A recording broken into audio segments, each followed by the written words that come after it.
BH Invisível, com Gustavo Ziller.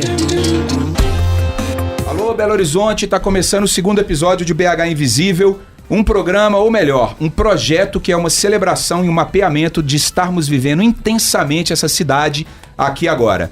Eu sou Gustavo Ziller e hoje eu recebo 3 figuras espetaculares de Belo Horizonte, aliás, super-heróis e heroínas do nosso cotidiano. A Eveline Trevisan, arquiteta urbanista, mestre em Ciências Sociais e doutoranda em Urbanismo, integrante da equipe BH Trans desde 2001.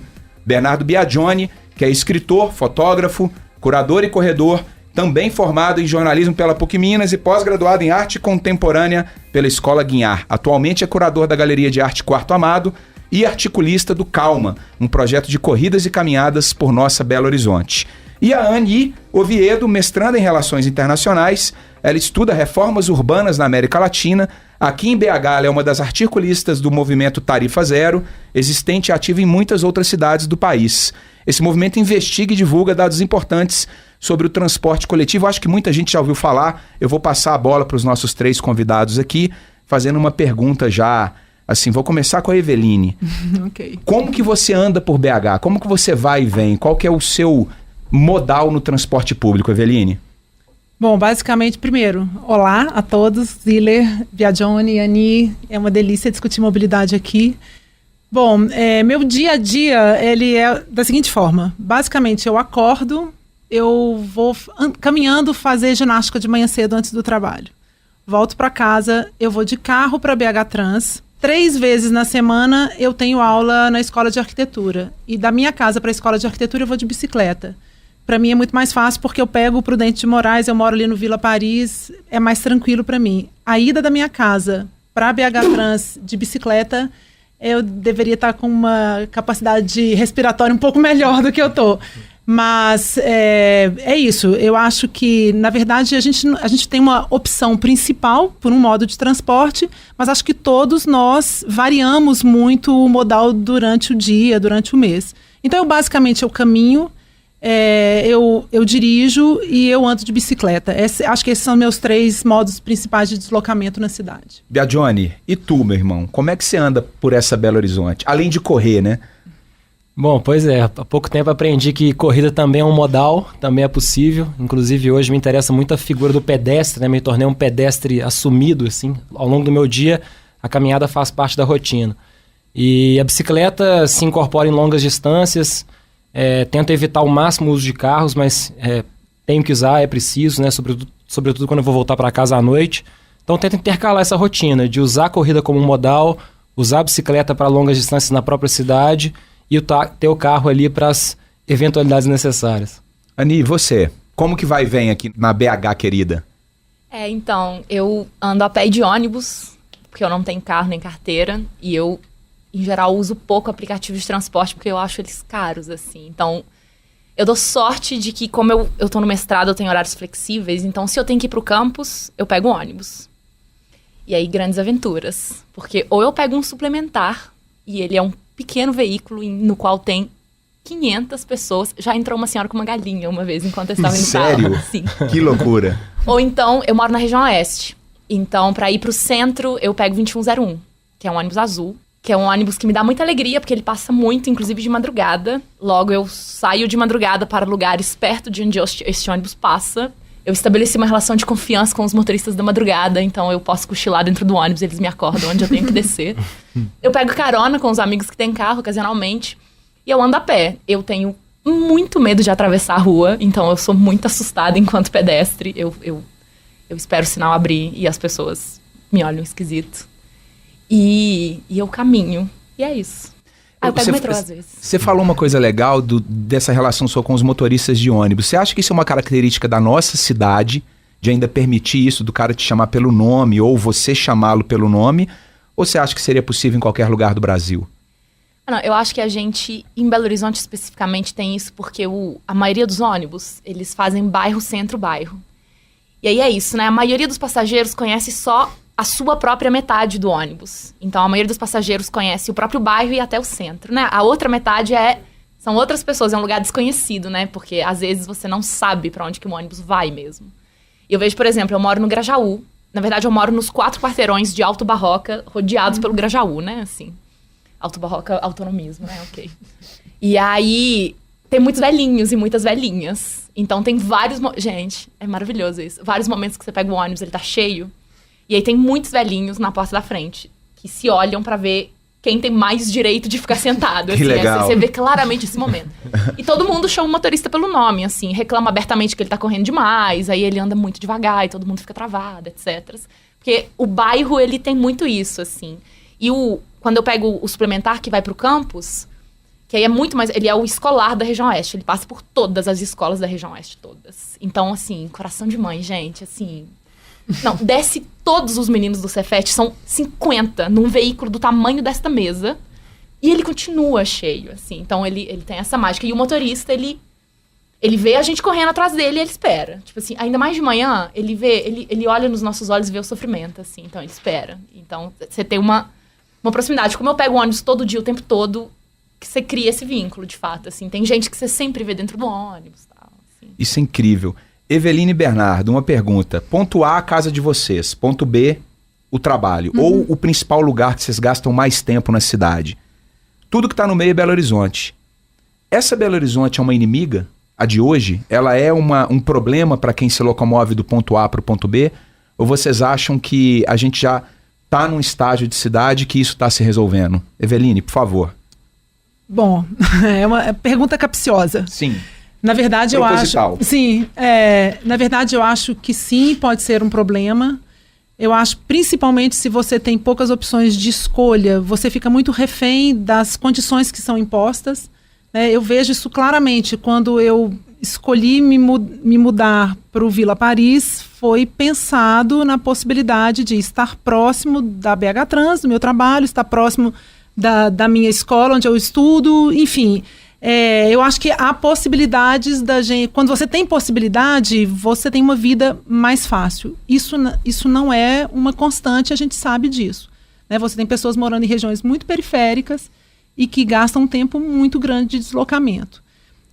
O que eu acho é que a gente precisa trabalhar juntos para que a gente tenha uma cidade mais suave para todos e uma cidade onde as pessoas tenham mais prazer de viver. Eu acho que a gente precisa começar a discutir cidades mais lentas, ganho de tempo para lazer, para ócio, para esporte. Eu acho que isso é algo que a gente precisa pontuar.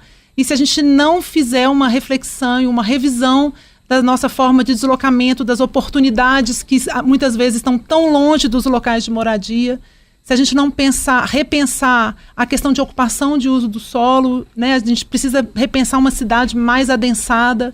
E aí a gente tem uma proposta interessante de revisão do plano diretor, que eu acho que vai muito nesse sentido. A gente precisa encarar essa discussão, por mais dura que ela possa parecer.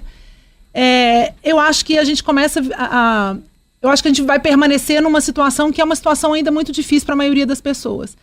Agora, eu não sei, eu sou uma pessoa incorrigivelmente otimista, né? Eu trabalho com bicicleta e vamos combinar que não é o melhor dos mundos a gente trabalhar com um modo de transporte que, na verdade, foi muito relegado a uma segunda categoria. A gente sabe que a gente tem uma cidade absolutamente dominada pelos automóveis. Então, você ganhar um espaço para um modo sustentável não é algo fácil. E eu só permaneço trabalhando assim porque eu acredito na possibilidade de mudança. Eu acho, inclusive, que cidades europeias que hoje estão numa situação muito melhor do que a nossa, do ponto de vista de número, de porcentagem de pessoas se deslocando em modos de transporte mais sustentáveis, essas cidades, elas também passaram pelo processo de enfrentar uma briga muito difícil com a invasão dos automóveis. Mas é irreversível, né, esse processo da gente se voltar mais para as pessoas, da gente oferecer condições de mais conforto e segurança para quem caminha, da gente compreender que aquele que está na bicicleta se eu sou um motorista, ele deixou de disputar um espaço grande comigo na via, portanto ele é meu amigo e não meu inimigo, né? Ele tá me possibilitando compartilhar uma via de forma mais equitativa. Então, eu acho que sim, ainda é algo inóspito, a nossa cidade ainda é inóspita, mas eu sou otimista e acredito que a gente, principalmente na microação, no trabalho de educação das pessoas, das crianças, dos adolescentes. Eu vejo cada vez mais pessoas muito conscientes e crianças e adolescentes com uma visão de cidade, uma visão de cidadania muito madura. Então, assim, cara, não vou desistir. Acho que é possível. É inóspito, Bernardo. Ela usou um termo bom, né? BH é inóspito. Você que corre pra caramba, inclusive nas fronteiras de Belo Horizonte. É uma cidade inóspita? Ou é acolhedora, como a Ani falou? Eu acho que a gente vive uma certa retomada de Belo Horizonte a perceber o que eu vejo desde 2010, assim, um sentimento de retomada de cidade, assim. A bicicleta talvez evidencie muito isso, porque até 2010 a gente tinha a periferia pedalando, a gente tinha os centros populares usando a bicicleta como um modal, né, genuíno. E desde lá para cá a gente tem a classe média, a gente vê esse discurso se somando em múltiplas frentes também, para poder transformar a bicicleta e os outros modais em realidade para o cotidiano até urbanístico, né, das ciclovias, ver esse engajamento tomando diferentes grupos da cidade. E é legal como que desse período para cá a gente percebe a figura do ciclista aparecendo em lugares que não apareciam antes, assim, né, a figura do corredor em lugares que não aparecia antes. E isso que me interessa muito, porque hoje quando eu cruzo com alguém num lugar que até então seria inóspito para uma figura como essa, é realmente uma conquista de cidade, né? Essa retomada de cidade. Para quem pratica esporte, normalmente os lugares associados a essa prática são os lugares, as praças, né? São aqueles lugares pré-determinados. E invadir esses outros lugares é super curioso, assim. Eu acho que a gente vive esse momento.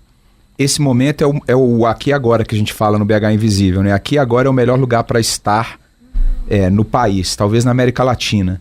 A gente consegue pensar em curto prazo como tornar a mobilidade, o transporte em Belo Horizonte mais acolhedor. Esse é um desafio que eu quero jogar para vocês no segundo bloco, tá? Mas antes, eu queria que vocês falassem para a turma que está escutando esse segundo programa, esse segundo episódio, como que eles fazem para se conectar com vocês em redes sociais, né? Quais são as redes sociais, quais são os projetos, como que a turma pode mandar e-mail, não pode? Pode começar por você, Bernardo? Fala um pouquinho aí. Maravilha. Eu sempre tive um engajamento muito forte em relação a valorizar arte local, cultura local, valorizar a permanência em Belo Horizonte. Então eu articulo hoje o Quarto Amado, que é uma galeria de arte que tem essa vontade de se espalhar pela cidade, trazer as artes plásticas para o cotidiano de Belo Horizonte mesmo. É um Instituto Amado que passa a ser um braço social desses projetos, onde a gente intensifica uma relação de cursos, de educação, de arte-comunidade. E agora, mais recente, o Calma Clima, que potencializa realmente essa relação de descortinar uma cidade invisível, assim, descortinar uma cidade que é possível para além dos caminhos óbvios do cotidiano. Então, para encontrar é @Quarto Amado, @Instituto Amado e @Calma Clima. Esses são os lugares. Vamos só deixar claro para a turma aqui, Calma Clima é um grupo de corrida. Você sai em todas as terças, não é isso? A gente corre às terças e quintas, sempre por bairros diferentes de Belo Horizonte. Pessoal, eu conheço o projeto, é espetacular. Para quem está aí nas 9 regionais da nossa querida cidade, vale a pena se conectar, porque normalmente o corre começa em um lugar mais central e termina em uma das regionais. É espetacular. @Calma Clima. Ani, como que a turma que está ouvindo faz para te encontrar e para buscar informações sobre o Tarifa Zero? Então, o Tarifa tá no Twitter, no Facebook, no Instagram, @Tarifa0BH. E esse ano, no final do ano passado, a gente lançou um cálculo de tarifa para Belo Horizonte, tá? A gente fez um site, ele chama vocêpodepagarmenos.com.br. Ele é lindo, colorido e maravilhoso.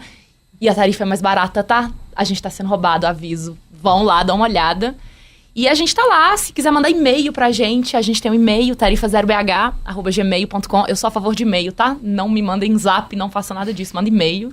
E a gente tá lá em todas as coisas. Tarifa0@gmail.com. Isso. Perfeito. E aí, Tarifa0BH em todas as outras redes. Lindo. Eveline, para falar com você, Eveline, que é uma otimista, adora Belo Horizonte, anda de bike, redes sociais, e qual que é a melhor... isso é um ponto. Outro ponto, qual que é a melhor interlocução com a BH Trans? Quem tá afim de falar com a BH Trans faz o quê? Liga para lá ou manda um e-mail?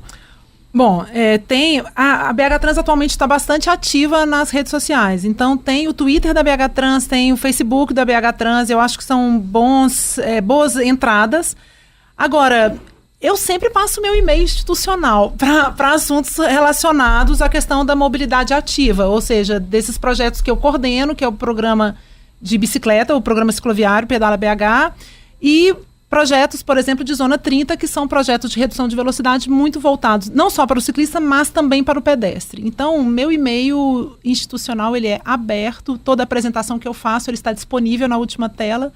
Eu recebo muitos e-mails, eu respondo, acredito que todos, eventualmente deve ficar alguma coisa para trás, mas é isso, Eveline, da mesma forma que a gente fala, EVELINE, @pbh.gov.br.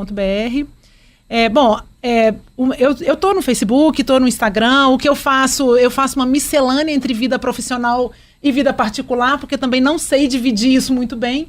Então, o que acontece é, eu movimento muito minhas mídias sociais com assuntos relacionados ao meu trabalho, porque eu acho que eu sou muito misturada com o meu trabalho. Então, é por isso que muitas vezes eu recebo, às vezes, alguém muito agressivo, isso acontece eventualmente, e isso me toca profundamente, porque Eveline é essa pessoa misturada, né, assim, com meus filhos, meu neto e meu trabalho, e os ciclistas amigos, que muitas vezes são também aqueles que cobram mais pesado. Enfim, fiquem à vontade. Eu estou no Facebook como Eveline Trevisan, meu @Eveline3 no Instagram. Eu divulgo muita informação interessante, assim, do ponto de vista da mobilidade ativa. Então, por exemplo, um parceiro nosso, ITDP, acabou de lançar um curso super interessante de mobilidade ativa, é um curso absolutamente gratuito. Isso eu vou postar nas minhas mídias sociais. Então, não é difícil me achar, não. E tem que achar, viu, pessoal? Quem tá acompanhando a gente, segundo episódio do BH Invisível.